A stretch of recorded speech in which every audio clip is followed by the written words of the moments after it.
you're going to see the last item. We did it. We sold another one. And we just put it in the video. What did we sell? There it is. Sold within a week. 1 week. It sold within 4 or 5 days. You can see it's heavy, but I'm holding it with one arm, so it's not that bad. This is the Pavoni Professional Espresso Machine. All right, you've seen me talk about it before.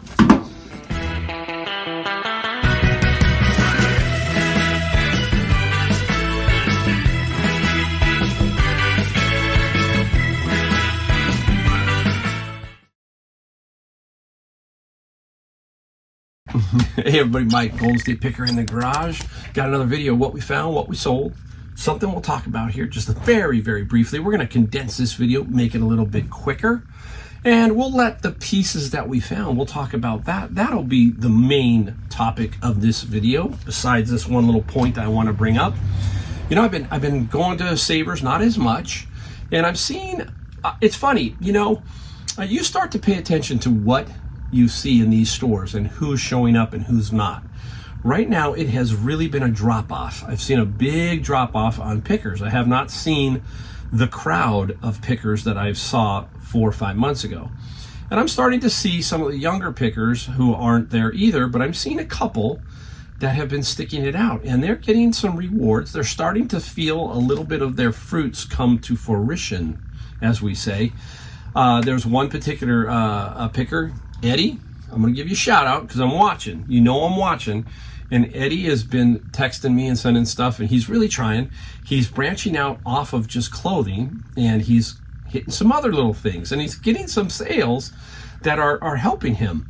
And so I'm watching. This is the kind of video I like to make because I know Eddie will watch. And I'm telling him, hey, look, you're doing great. You're doing great. You got to just build on it. Build on it. But he's showing up. That's the key thing. Remember, we talk about it. What's the first thing you got to do? You got to go. If you don't go, you can't find anything. That's my motto right there. You got to show up. And the other one is just don't buy to buy. You can't do that either, okay? So Eddie's doing really well. I'm noticing that he's branching out.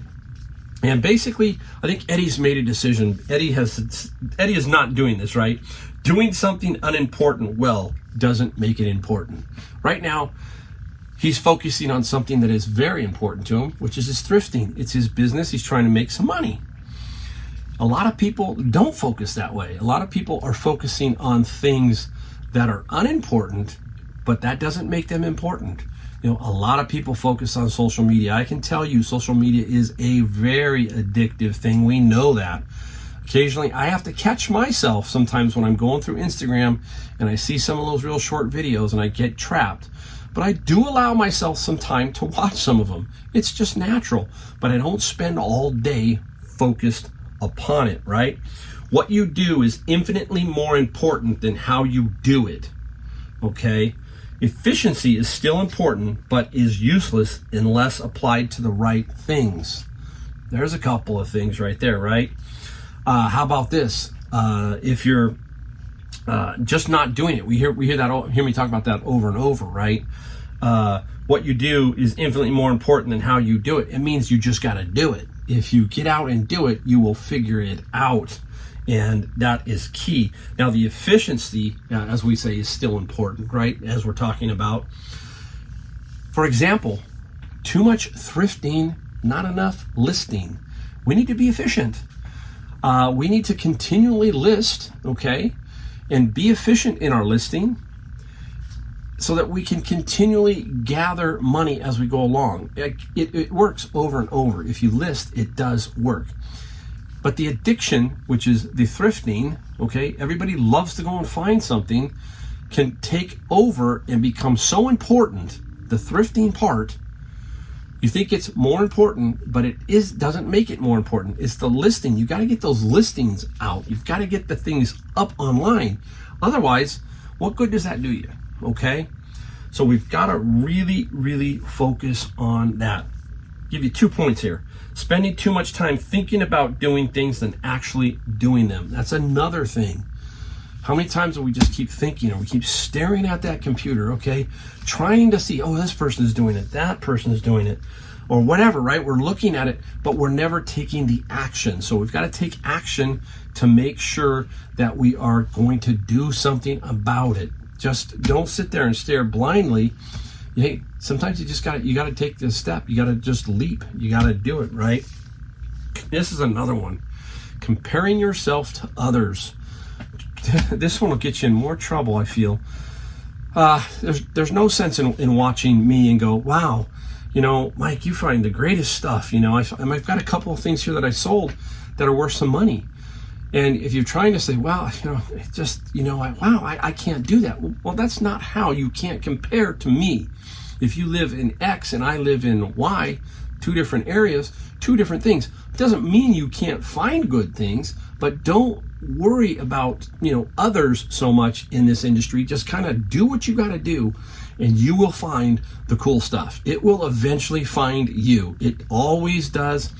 I can't tell you how many times I go in dry spells and all of a sudden it starts showing up. And I've got a couple here I'm going to show you that I found and sold and made good money. I found another cool item today the same way, and it was through networking, through a friend who said, hey, it's over here. What do you want to do?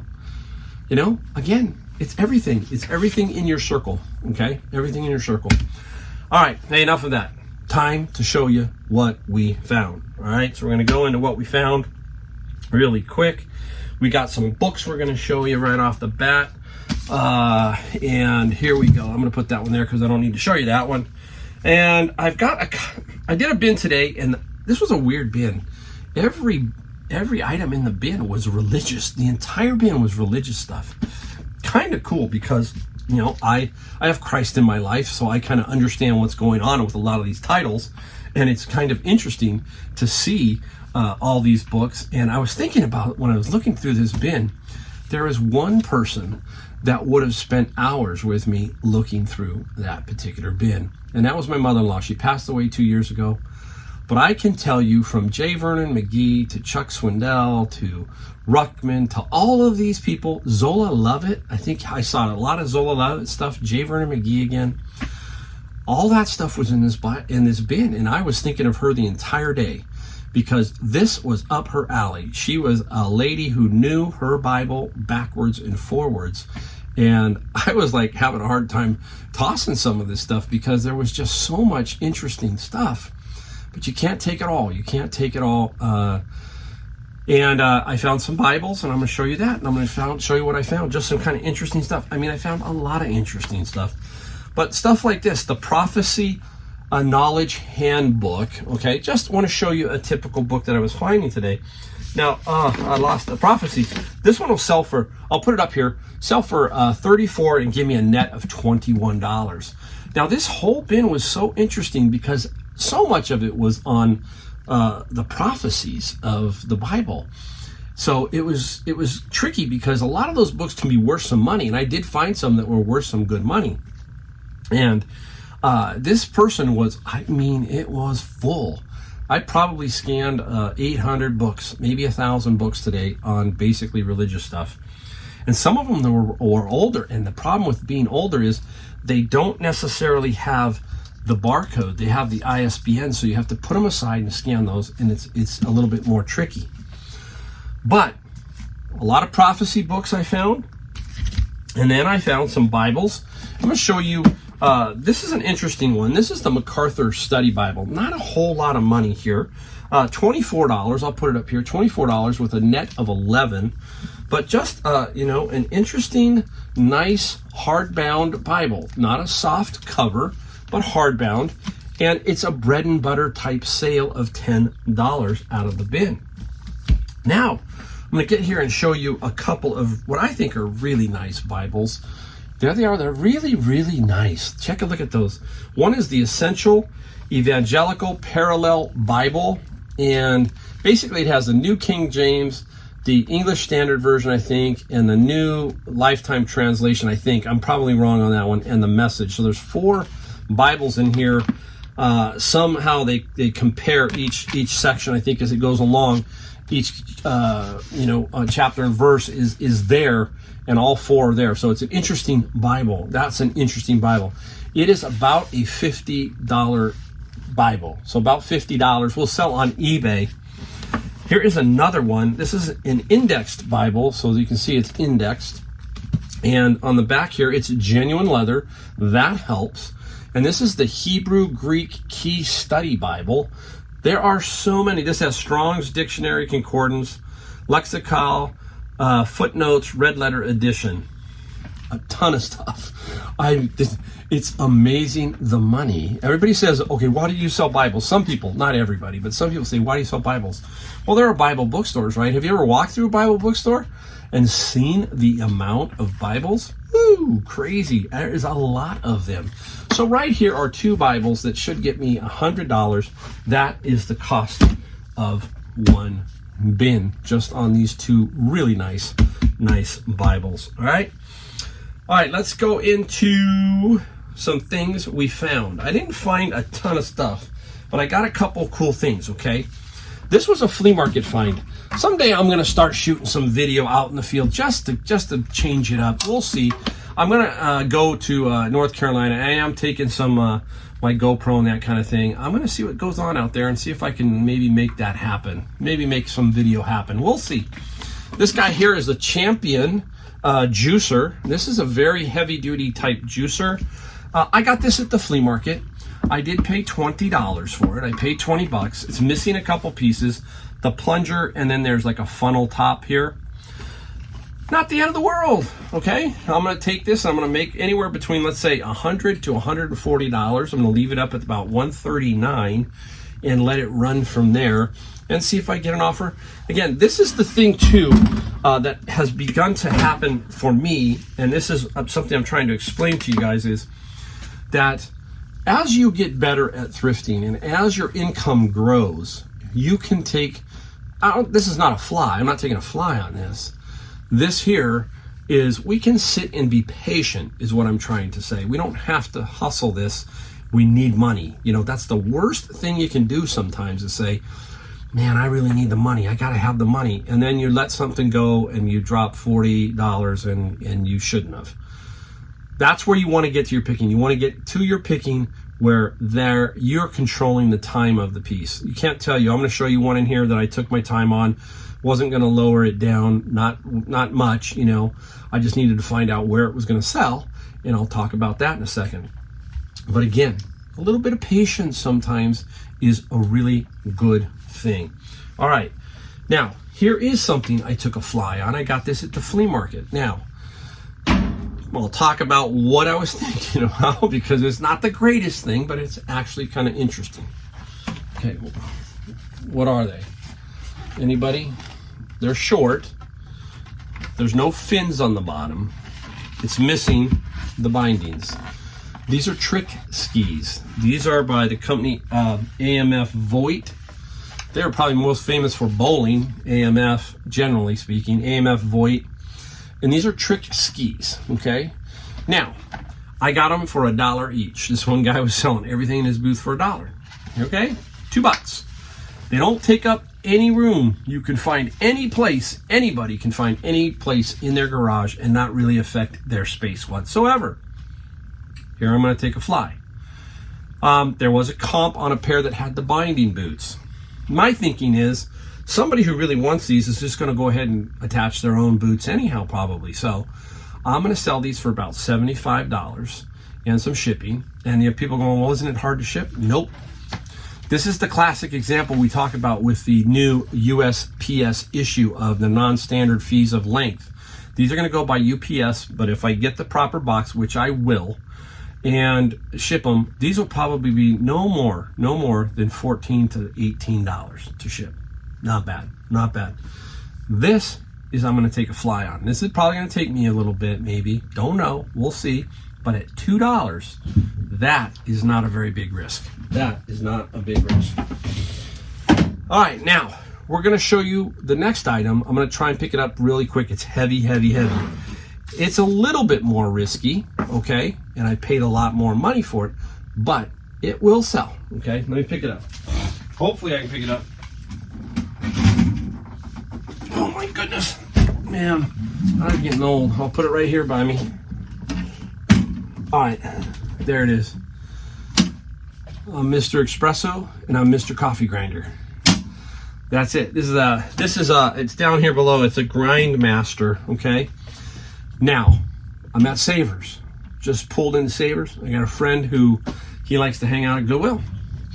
And he calls me up and says, hey, I just got in my car. I didn't get the first message, and I didn't get the text. I'm terrible at that sometimes. But he was persistent. He called me back and said, hey, where you at? And I said, I'm over at Savers. He goes, take a look at the photo. He sent me a photo of this. He says, what do you want to do? I said, well, what do you think the comps are? Because I didn't know right off the bat. He thought, hey, maybe about 400. I said, okay. I'm going to drop everything at Savers. I had nothing in the cart, so I said, I'll be there in about 5 minutes. He said, okay. You go in, and there's this bad boy. Now, got to test it. He says, we got to test it. This thing's so heavy, we had to pull it up on one shelf and then plug it in. And we hit the start button right here. No go. Think a little bit. Everybody starting to think? Got to be a safety mechanism, right? Yes. Behind here is a little lever. I'm pushing it up now. Hear it? That is where the bag goes up. That then engages the switch, which in turn allows it to grind. Okay, it's a safety thing. So we got it for $100. $100 we got this for. And it's my friend. I owe him lunch. That's cool. I owe him lunch all the time. I owe you lunch every single time, right, Brian? I owe you lunch. What's it worth? Everybody wants to know. I think it's worth $400 to $500. Paid $100. Now, is it risky? No, not really risky. It will sell. Okay, I'll clean it up. It will sell. It's how much I'm going to make. Am I going to make 400 or 500? I'm going to push for 500, but I'm going to be patient. I don't have to sell it right away. Yes, it is heavy, but it is skinny. It can slide in some spots around here. Not too bad. And so don't give up on stuff like this. People go, well, how do you ship it? Like my friend Brian said, same thing. Look at it's skinny. It's going to lay down flat. It's not going to be as difficult. This will not be that hard to ship. We're going to put a $75 shipping amount on this particular item. That should be about right. Compared to what I ship amplifiers, this should be perfect at $75 from here to the East Coast. I got to put it down real quick. Thing is heavy. All right. Keep going. Let's keep it going. All right. Right off the bat, now we're going to switch it up. First off, I'm going to show you, because I don't want to forget about it, I'm going to show you my first item that I sold, but I already shipped it because I want to show you how cool this item is. This is coming up. It's a Welch Allen. And what it is remember you go to the doctors and they stick that thing in your ear, up your nose, they check your eye, all that kind of thing. It's a scope. These can sell for some good money. And people don't know what they're worth. This is like a $9 item at Savers, $9 item. Welch Allen scope. What did we sell it for? $425 plus $23 shipping. Took about, I think, 3-4 weeks. Not long, but I was patient. Just wait. As long as you're priced right, it's probably going to hit full price. No best offer, no nothing. Really a nice item. All right. Now, I'm going to fling over here. I got this one. I had this one for a while. But I was patient. I didn't put it out on my garage sale. It's an Egg McMuffin, back to basics. Egg McMuffin machine. It's cool. I love Egg McMuffins, okay? I'm terrible at that. I love Egg McMuffins from McDonald's. Tell me if you're an Egg McMuffin or a Sausage McMuffin person. I'm an Egg McMuffin. And this toaster here sold for $90 plus free shipping, but guess what? It's literally going 20 miles from me. So this will be a nice little flip. I paid, I think, $8 or $9 at Goodwill. I remember Goodwill. It's brand new. Brand spanking new. All right, let's keep it rolling. Hey, here's an interesting one. Some VHS tapes. I haven't sold one in a while. This is nothing great. Get this one sealed and it's original. You got some value, big value. This is The Dark Crystal. What a cool movie, right? That was Jim Henson, right? And his puppets. And The Dark Crystal, I got $16 plus $4 shipping. I'm pretty sure I paid no more than $1 for this thing. I'm sure it was Savers for 99 cents minus 20%. You're looking at 80 cents roughly. So I'll tank $1 into $16 every single day. Every single day. All right, up next, the last one. I got this at a garage sale. Remember, I got this 3 items. They ended up being $5 each. This is the Malibu Timer. Pull up the top. Everybody loves the Malibu brand. The Malibu Timer sold for $40 plus $15 going to San Bernardino, which is LA County area, or San Bernardino County, I should say. Going to San Bernardino, and the shipping is $15. I'll probably be no more than $9 or $10, being that this will be fitting in a box and should be pretty straightforward on price. Anything with Malibu in the name, as long as you can get it in good shape or new, even if you can find them new, can be worth quite a bit of money. Now I got this one wrapped up, so I'm gonna have to show you the picture of it. It's a really nice Mont Blanc leather wallet. It's the big one, it's the long one. It's, you know, like you put in your jacket pocket or something like that. And I had to be patient here. There's prices all over the place for these type of wallets. So we ended up taking $80 plus $9 shipping for this wallet. And I think we had it up for about 119. I can't remember, but I said, you know what? It wasn't moving, and this was a pretty fair offer at $80. Let's move it, because we only paid $4 or $5 for this particular wallet. So Mont Blanc, very good, solid name. All right, we got 2 to go. I think we got 2. Here we go. This guy here, the Dyson Animal V10 minus the extension tube. Don't have that. Anyhow, this bad boy comes apart, obviously, and we know it works. I charged it, but it's charged. This is a tough, this is one you're gonna have to sit on, and this is the one I'm talking about being a little patient with. I had offers from $70, probably $50 occasionally, and it just drives you nuts.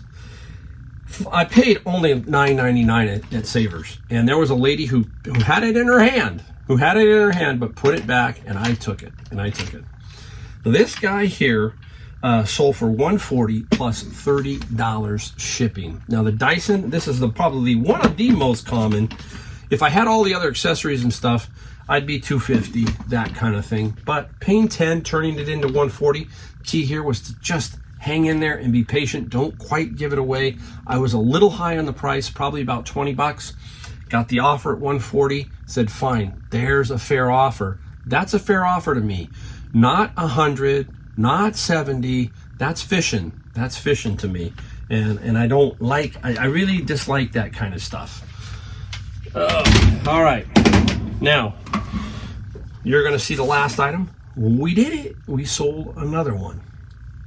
And we just put it in the video. What did we sell? There it is. Sold within a week. 1 week. It sold within 4 or 5 days. You can see it's heavy, but I'm holding it with one arm, so it's not that bad. This is the Pavoni Professional Espresso Machine. All right, you've seen me talk about it before. I sell them all. That guy paid $50 at an estate sale, cleaned it up. It sold for $600 plus $43 shipping. There you go. Bang, bang. Grand total for everything I just showed you, $1,391. $1,391. That does not include the shipping. I don't add that in. That's how you do it. That's the things I look for, okay? Now, in your area, it might not be that. But I'm telling you, open your eyes to everything. Everything. Don't just focus on one area. Really branch out. I'm going to tell you, do not be afraid to ship stuff. Do not be nervous. Look for a box source. Look for just padding, all that kind of stuff, and look to make it work. You can do it, okay? Once you start to figure out how to ship some of these bigger items and stuff and pay a little bit up for items, such as the coffee grinder, $100, $50 for the espresso, $20 for that. You know, you see how it works, and you can make that happen. You're going to make a lot more money and be on your way to really digging what you're doing, okay? That's me. I go in streaks. I am a very streaky picker. And my book's the same way. I'm very streaky. I go, you know, hot and cold. We all do. But the key here is you got to keep working at it. All right. That's it. Now I gotta package this stuff up. not over yet inside this humid today. It's actually humid here in California today. So thanks again for watching, and we will see you in our next video.